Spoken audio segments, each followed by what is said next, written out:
Bismillah, alhamdulillah, wa salatu wa salamu ala rasulillah, wa ba'd. Assalamu alaikum wa rahmatullahi wa barakatuh. Wa alaikum assalam wa rahmatullahi wa barakatuh. We're talking about purification of the soul. And this word, or this phrase, in the Arabic language is known as tazkiyatun nufus. Tazkiyatun nufus, purification of the soul. Now, linguistically, the word tazkiyah has two broad meanings. The first of these two meanings is that it means to clean, to purify from something that is dirty, that's filthy. So for example, when a person said, Zakkaytu hadha thawb, what it means is that I've cleaned and purified this thawb from the dirt that has come on this thawb. And the second meaning of tazkiyah, or the second root, broad meaning from it, is to increase and become more in number. So for example, when you say zakal malu, it means the wealth has increased. The wealth has increased. So, why, this is the question, why, Brother Gulraz, is the word zakah used in the Quran and Sunnah to mean the obligatory charity? Well, I guess because the zakah, it purifies the wealth and increases it.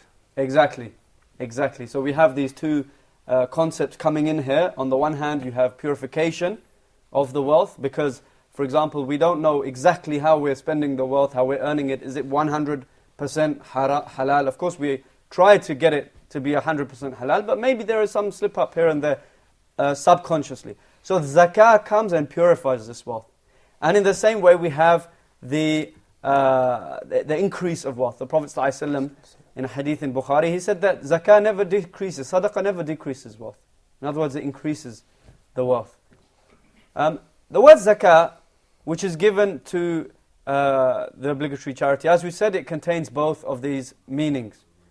In the same way, tazkiyah to nufus, also has these same two meanings implied within. Who could explain why is tazkiyah to nufus, Muhammad? Why is it called tazkiyah to nufus?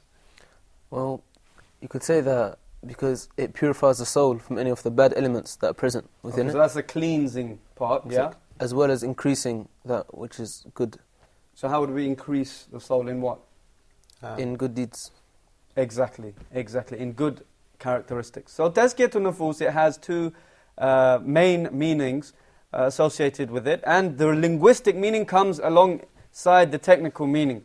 So purification of the soul means to purify the soul by cleansing and purifying it from diseases and bad characteristics, and then secondly, to increase the soul with good and praiseworthy characteristics. And this is exactly what we, inshallah, intend to discuss in this series. Now the scholars have two opinions with regards to purification of the soul, to cleanse and purify the soul of these bad habits. Now one group of scholars, they said that it is necessary, it's wajib, it's fard ayn. In other words, it is obligatory on every individual to learn all of the diseases of the heart and all of the bad characteristics of the soul so that he may purify himself from them all. Another group of scholars, they said that it is actually a communal obligation, a fard kifaya, to learn these diseases and bad characteristics of the heart, soul, and not an individual obligation. Now, Lutfi, what is the difference between an individual obligation, a fard ayn, and a communal obligation, fard kifaya? The individual obligation is obliged for everyone to make it, while the community obligation is not necessary for everyone to make this. But some people have to do it. Some people have to Exactly. do it, yeah. Give me an example. If someone dies, like a funeral, Janaza. Exactly. Yeah. So maybe all the people have to be... Everyone? Every individual? Some of people. So therefore this is fard? The fard kifaya. Kifaya, Okay. exactly. It's a communal obligation. If some people do it, then everybody is free from sin. Yeah. But if nobody does it, everybody is sinning. Yeah. But as for an individual obligation, Gulraz? For example, the 5 prayers in a day. Exactly. Fajr, Dhuhr, Asr, Maghrib, Isha. So these 5 prayers of the day. They're obligatory upon every single individual. Fard ayn. So one can't say, oh, some people are praying, I don't need to pray. Okay, so everybody has to do that. So if a sufficient number of people learn about these diseases along with their causes and cures, then this would relieve the whole ummah. So this is the second opinion. Now, both groups of scholars, they agreed that whoever has one of these bad characteristics in his soul or a disease in his heart, then it is obligatory upon him to learn about that particular disease. To learn about that particular disease and how to rid himself of it. And then he has to apply the remedy that he has learnt to cure his disease. Okay, so very, very quick summary here. The scholars have two opinions. One group of scholars said you have to learn every single disease and every single person has to know it. Why? Because it's obligatory to keep away from them. Another group of scholars said no, some people must learn all of the diseases, but they both agreed on what? That if you have one of these diseases, you have to learn about it. So if a person who is envious, okay, but he's not a person he doesn't get angry, for example. Okay, although most of the time a person who's envious, he gets angry. But let's just assume there was a person who gets, he suffers from the disease of envy. He's jealous. Okay, but he doesn't get angry. So it's obligatory upon him to learn about envy and how to remove this disease from his heart. But it's not obligatory upon him to learn about anger because he doesn't get angry. Is that clear? And vice versa for those who have the opposite. Now, all diseases have remedies. The Prophet ﷺ said, Allah did not send down a disease from the sky except that He sent with it its cure. So, O worshippers of Allah, seek medical treatment. So the scholars have said that it is obligatory to seek treatment for the diseases that a person has in his heart, and it is recommended to seek treatment for diseases of the body if a person can remain patient. Now, purification of the soul is important for a number of reasons for a person. First and foremost, Allah subhanahu wa ta'ala took 11 oaths that the person who purifies his soul will be successful. And that the one who does not purify his soul, he will fail, he won't be successful. So the first thing, Allah subhanahu wa ta'ala says, وَالشَّمْسِ وَضُحَاهَا, by the sun and its brightness. So these are two oaths. وَالْقَمَرِ إِذَا تَلَاهَا. So this is a third oath. By the moon as it follows it, yani the sun. وَالنَّهَارِ إِذَا جَلَّاهَا. This is the fourth oath. And by the day as it shows up the sun's brightness. وَاللَّيْلِ إِذَا يَغْشَاهَا. And the night as it conceals the sun. وَالسَّمَاءِ وَمَا بَنَاهَا. So these are two more oaths. By the heaven and by Him who built it, by Allah. Okay? وَالْأَرْضِ وَمَا طَحَاهَا. And by the earth and Him who spread it. So these are two more. وَنَفْسٍ وَمَا سَوَّاهَا. And by the nafs, in other words, Adam alayhi salatu wasalam. And some scholars said it is the soul. And Him who perfected him in proportion. So these are 11 oaths. Allah subhanahu wa ta'ala took 11 oaths.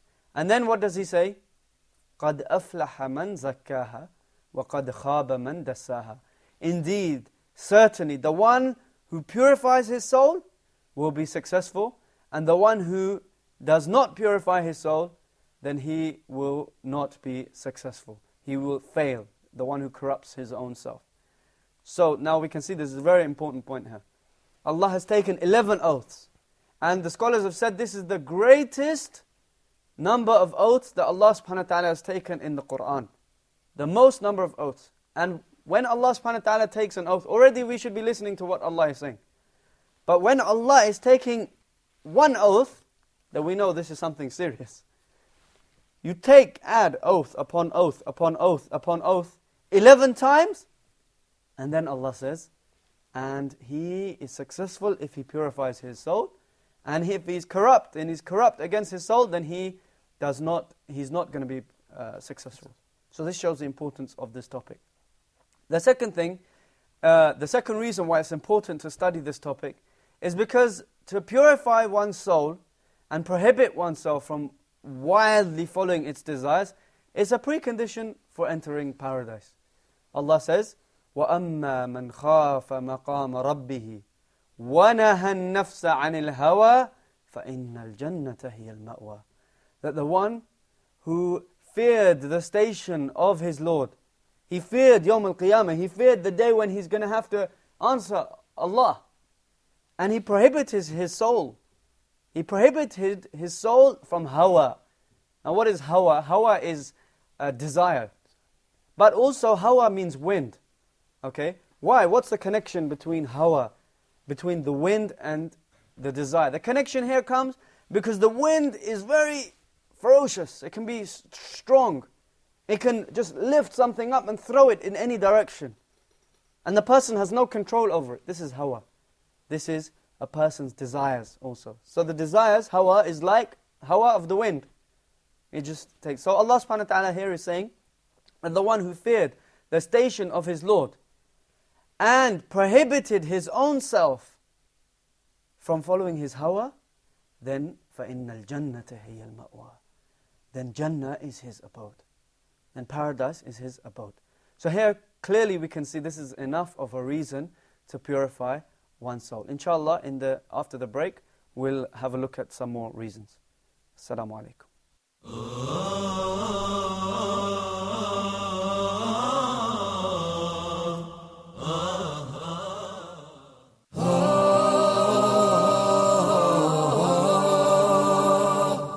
Reviewing the second rule of al-mim as-sakinah.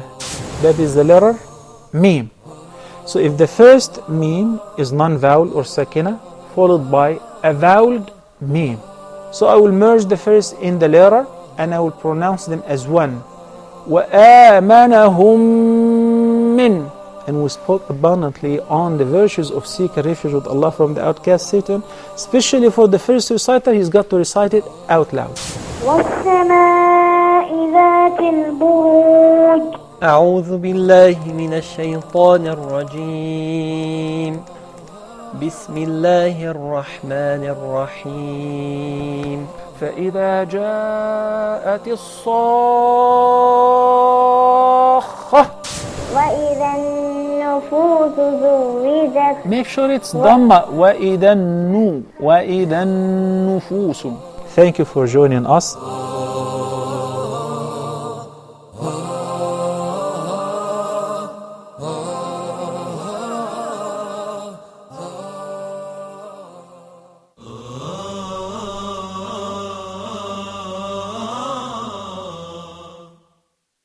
Assalamu alaikum and welcome back. Before the break, we were talking about the importance of studying this topic of purification of the soul. If we have a brief recap, Brother Gulraz, on some of the reasons why we should study this topic. From amongst them are that Allah has sworn 11 oaths in the Quran regarding, and then mentioned that قَدْ أَفْلَحَ مَنْ زَكَّاهَا after those oaths, showing the importance of purifying What does that the mean? soul. قَدْ أَفْلَحَ مَنْ زَكَّاهَا.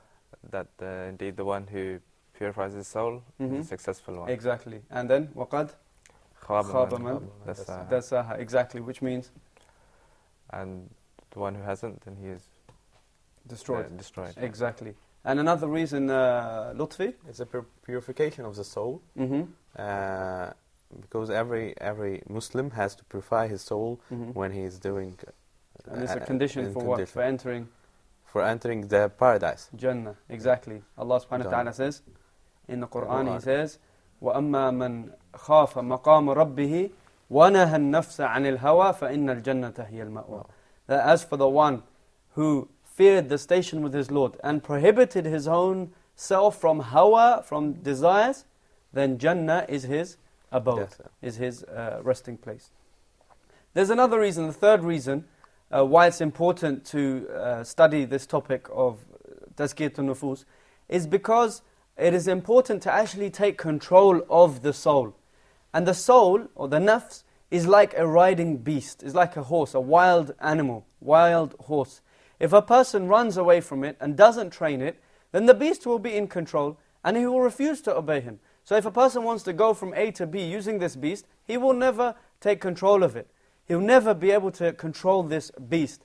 But controversially, if the person takes control of the animal, trains the animal, and then this animal will know who is boss, he will know who it should obey, and it will do exactly what it is commanded to do.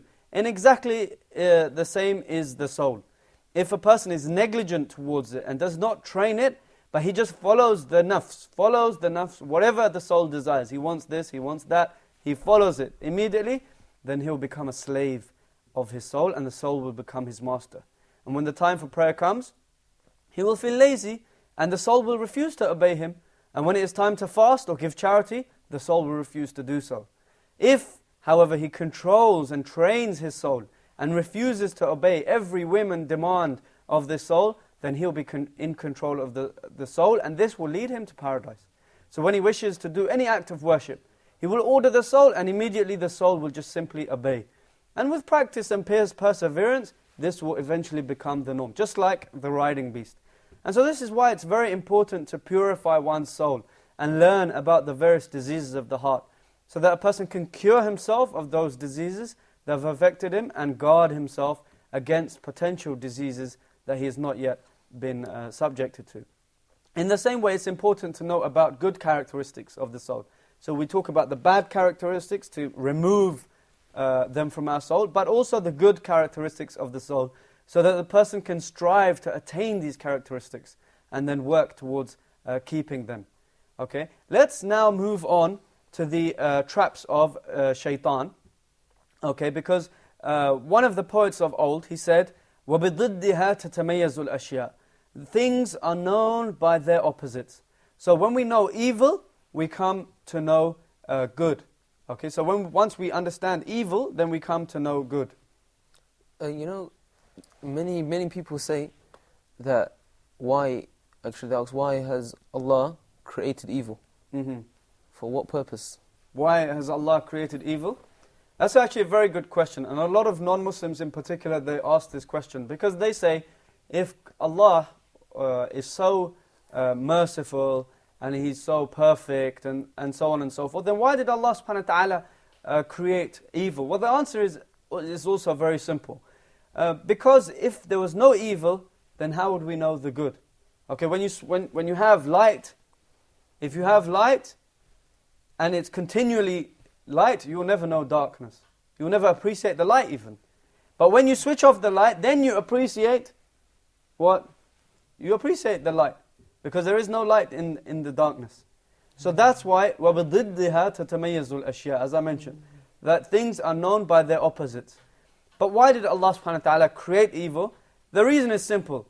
If there was no evil on the earth, then there would be no test. Okay, Allah says in the Quran, الَّذِي خَلَقَ الْمَوْتَ وَالْحَيَاةَ لِيَبْلُوَكُمْ أَيُّكُمْ أَحْسَنُ عَمَلًا. He's the one who created death and life to test which of you is best in conduct. So if there was no evil on the earth, we would be just like the angels. Okay, and Allah subhanahu wa ta'ala already has He had already created the angels to obey Him without choice. In other words, without any evil at all. But He wanted to create the human race and allow them to have the choice of obeying Him or disobeying Him. And furthermore, if there was no evil on the earth, there would be a lot of good would be removed. Okay, so for example, if everybody was good and everybody was practicing, if you like, then there would be no such thing called da'wah, calling other people to Islam.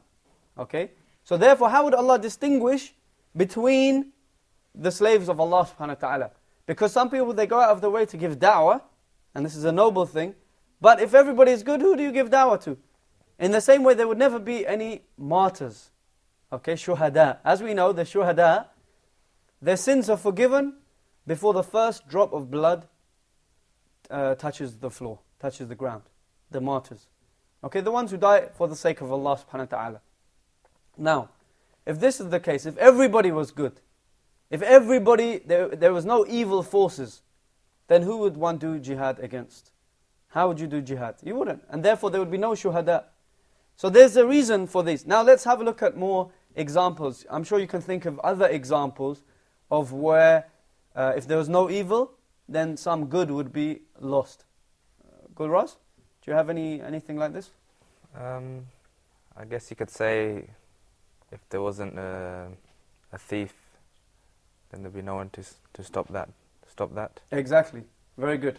That's well thought. I mean, for example, if there's no thief, then who's going to stop the thief? And obviously to stop the thief is a good deed, is a rewardable action. In the same way, for example, there's a test of the test against following the desires. Okay, if there was no, for example, there's people listening to music. You change the channel and there's music on the channel, for example. Now this is a test against a person's soul. Am I going to change the channel and listen to the music, or am I going to go outside and hang around with those people? It's a test. If there's no evil, there would be no test. So these are some of the wisdoms of why Allah subhanahu wa ta'ala created evil. Now we should therefore be aware of the traps of shaitan. We have to be aware of the evil to avoid it. Now Iblis, or shaitan, he has many ways of trapping a person to follow his desires. And we have to know these traps. And this is very important. This is very, very pertinent to purification of the soul. Because if we know there's a trap door in front of us, then what's the logical thing we will do? Step aside. Pardon? Step aside. Step aside, exactly. You walk away. In a similar manner, okay, I always use this example. In a similar manner, if we are in our house, may Allah protect us, and a fire came, and there was a fire in another room. The door was totally closed, and there was a fire outside the door. Okay? And you could see the signs of this fire. Perhaps you could see some smoke coming under the door. Perhaps you get closer to the door, it gets hotter. And then on top of that, someone trustworthy, who you trust, told you that there's a fire behind this door. Okay? Would you open the door and go into the fire? Absolutely not. No. The first thing you'll do is look for another escape route. And especially if somebody has told you there's actually a ladder by the window, so all you have to do is step out the window and climb down the ladder, and that's your safety route. The logical thing would be to follow the instructions to do that. Yeah. Well, this life is like that. We have the fire of the akhirah, which is just beyond this life. The fire of the hellfire. And also we've seen the signs of that. And we have someone trustworthy, the signs in the Quran. And we have somebody trustworthy who is more trustworthy than Al-Amin As-Sadiq. The trustworthy one, the truthful one, Rasulullah sallallahu alaihi wasallam. So the Prophet sallallahu alaihi wasallam has informed us of these, of this fire. And also he's informed us of the escape route, how to get to paradise, how to avoid this hellfire. And we know this, and we all believe in the Quran, and we believe in the Prophet ﷺ, and that he is truthful. So why is it that when we know that, for example, music is haram, many people, Muslims, listen to music? Why is it that when we know, okay, that intoxicant is haram, many Muslims, they fall into drinking alcohol or taking marijuana or whatever else, intoxication? Why is it when people who are Muslims, they know that these things are haram, they fall into this? It is a weakness of iman. And it is a short-sightedness. It is one of a number of things. Either he doesn't really believe the person who's come into the room and told him that there's a fire outside. But I don't think there's any Muslim who doesn't believe the Prophet ﷺ. Or he has a short memory. He has a short memory. He forgets that, oh yes, I've just been warned about the fire. He forgets. And this is the state of many Muslims today. So we have to know that shaitan, Iblis, has been doing this from the beginning of time until now. And therefore we should know the traps of Iblis. And inshallah, in the next episode, we'll look at these traps so we can avoid those traps. وصلى الله وسلم وبارك على نبينا محمد وعلى آله وصحبه أجمعين. السلام عليكم ورحمة الله وبركاته.